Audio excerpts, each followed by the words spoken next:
এই মুহূর্তে সবথেকে বড় খবর আপনারা দেখতে পাচ্ছেন, বাংলা প্রকাশ রিপোর্ট, মুর্শিদাবাদ মিডিয়া।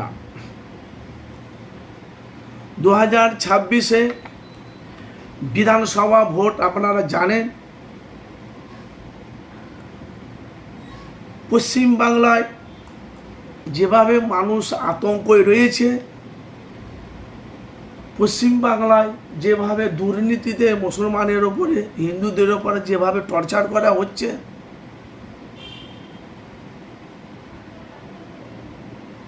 294টা বিধানসভার সিট মাননীয় মুখ্যমন্ত্রী মমতা ব্যানার্জি 2011 থেকে 2025 পর্যন্ত উনি আমাদের বাংলার অভিভাবক, অথচ মুখ্যমন্ত্রী, অথচ পুলিশ মন্ত্রী। আমরা জানি, অথচ আমরা দেখেছি বামফ্রন্ট সরকার 34 বছর বাংলা রাজত্ব করেছিল। বামফ্রন্ট সিপিএম 34 বছর রাজত্ব করেছিল। বামফ্রন্ট সিপিএম 34 বছরে পশ্চিমবাংলাতে আমরা দেখেছি বামফ্রন্ট সিপিএম মানুষের পাশে থেকে, মানুষের হয়ে বহুত কাজ বামফ্রন্ট সিপিএম করেছে। হয়তো মুখ্যমন্ত্রীর মতন উন্নয়ন করেনি, ছিল না। বিজেপি সরকার ছিল, ধর্মকে নিয়ে বিজেপি সরকার ছিল না। বামফ্রন্ট সিপিএম যাদের দুর্নীতি নিয়ে ধর্ম নিয়ে রাজনীতি করত না। এখন ভাই বলা বলি কথা, আমরা জানি 26-এ বিধানসভাতে 294টা সিটের মধ্যে একটা সিট পেয়েছে আইএসএফের চেয়ারম্যান নওশাদ সিদ্দিকী। আব্বাস সিদ্দিকীর কথা অনুযায়ী ভাঙড়ে আব্বাস সিদ্দিকী ভাঙড়বাসীকে বলেছে, তোমরা আমার ভাইকে জিতাও। আমার ভাই যদি তোমাদের হয়ে না কাজ করতে পারে, আগামী 26 আবার যখন বিধানসভা ভোট আসবে, আমার ভাইকে জিতাতে হবে না। কিন্তু নওশাদ সিদ্দিকী যেভাবে মানুষের হয়ে, যেভাবে মানুষের পাশে থেকে যেভাবে কাজ করছে, আজকে পশ্চিমবাংলার সে আনাচে কানাচে অলি গলিতে আপনি যেখানেই যাবেন, আপনি দেখতে পাচ্ছেন একটাই কথা, আইএসএফ।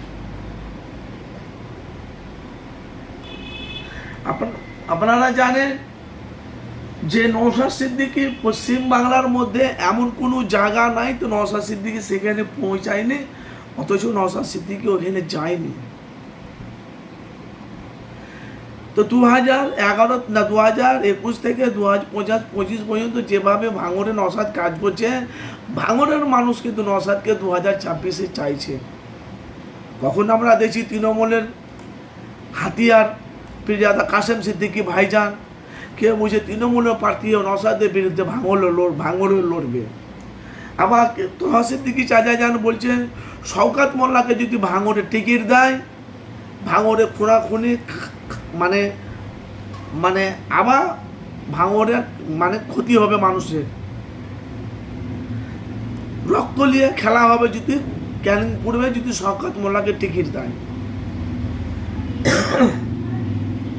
এর আগে আমরা অনেকদিন থেকে দেখেছি বামফ্রন্ট সিপিএমের সাথে জোট করতে চাইছে আইএসএফের চেয়ারম্যান নওশাদ সিদ্দিকী। এর আগেও অনেক বার্তা দিয়েছিল নওশাদ সিদ্দিকী। এখন আমরা দেখতে পাচ্ছি এরা জোট হবে, জোট করবে। তো আপনারা জানেন যে মুর্শিদাবাদ মিডিয়া, বাংলা প্রকাশ রিপোর্ট সবসময় মানুষের কাছে সত্যটাই মানুষের কাছে সবসময় তুলে ধরি। এই যে মুর্শিদাবাদে হুমায়ুন কবির যে বাবরি মসজিদ করব বলেছিল তৃণমূলের দল থেকে, সে তৃণমূলের দল থেকে সাসপেন্ড করেছে তৃণমূলের নেতা, ওর নামটা কি, হাকিম মিয়া কি, যাই হোক, ওনাকে দল থেকে সাসপেন্ড করা হয়েছিল। ওনাকে কি ওনার তরফ থেকে হয়েছে না, ওপর মহল থেকে রায় পেয়ে তবে হাকিম, ওর নামটা যাই হোক আমার মনে আসছে না, বাদ দিয়েছে। কেন? বাবরি মসজিদ করবে বলে। তারপরে ওনাকে দল থেকে সাসপেন্ড করা হলো। তারপরে নতুন দল একটা বের করলো, যে ইউপি জনতা উন্নয়ন পার্টি। কিন্তু ভাই আমরা আজকে দেখতে পাচ্ছি বাংলাতে বাংলার মানুষ বলছে 2026-এ বিধান ভোট আছে, সবার সাথে একটা জোট হয়, যেমন সিপিএম বামফ্রন্ট, যেমন কংগ্রেস, যেমন জেইউপি, আর একটা জেইউপি দিল্লিতে তোমার মেদিনীপুরে যে একটা নতুন রুহুল আমিন যে একটা নতুন করেছে উনি, তারপরে আইএসএফ, তারপরে জেইউপি না যে তোমার কি আসাউদ্দিন, এরা যদি সবাই যদি জোট করে যদি 2026-এ যদি লড়ে 294টা সিটের মধ্যে অনেক কটা সিট পেয়ে যাবে এরা যারা জোট করবে। কিন্তু দুর্ভাগ্য